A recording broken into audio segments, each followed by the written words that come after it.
So here we have the Nissan Qashqai on a 65 plate. I'm going to start off firstly by showing you around the outside of the car, and then we'll hop in and run through some of the controls from there. From the outside you can see it's a 5-door car with alloy wheels. We're going to start off inside its boot space first of all.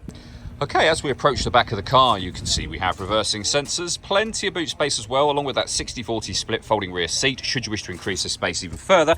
And these two tray sections will lift and remove to increase that space yet again. Okay, so we're just going to work our way back around to the front of the car, and then we'll hop in. And as I mentioned, we'll run through some of the controls on the inside of it from there. Just briefly before we climb in, I think it's well worth seeing the interior from this exterior point of view. There's plenty to run through on the dashboard, so let's hop in and we'll do that now.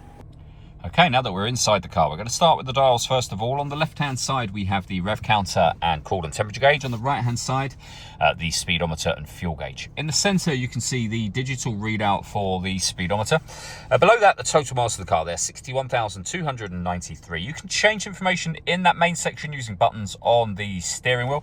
If we back out to the steering wheel, the buttons I was just using are here. We have our stereo controls.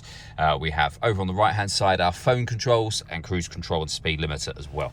Into the center is where you'll pair up your phone. Just hit connect and then you can pair a new device from in that menu.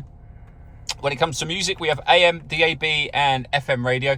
Main volume for your stereo is just here. We have a CD player. We have auxiliary input and Bluetooth audio as well. So once you pair your phone, you can stream your music wirelessly. We have satellite navigation. You can see the color display there. The nav button is what you'll use to input a destination. We've got an info menu, a setup menu as well, and you can see it says camera just there. If I pop the car into reverse, you can see a 360 parking camera and the reversing camera. If you press the camera button, you get a front-facing camera and the bird's eye view, or a front-facing camera and the front passenger side wheel. So very easy to park with all of those cameras in place. We have dual zone climate control. You can adjust the driver and passenger temperature, fan speed up and down, direction of the air. Air conditioning's off at the moment, so that turns it on. Same button will turn it off when it's off when it's on, sorry, when that light is on, of course. You can hit auto. If you do so, the car will take control for you to maintain those temperatures, and you can manually override that whenever you wish to. We have a 12-volt charging socket, electronic handbrake, the gear lever for the 6-speed manual gearbox, 2 cup holders here, and both driver and passenger heated seats. Last thing I wanted to mention is the panoramic glass roof. There is a sunblind that will open all the way to the back of those rear seats. And as you can see, that lets in a huge amount of extra light to this cabin area.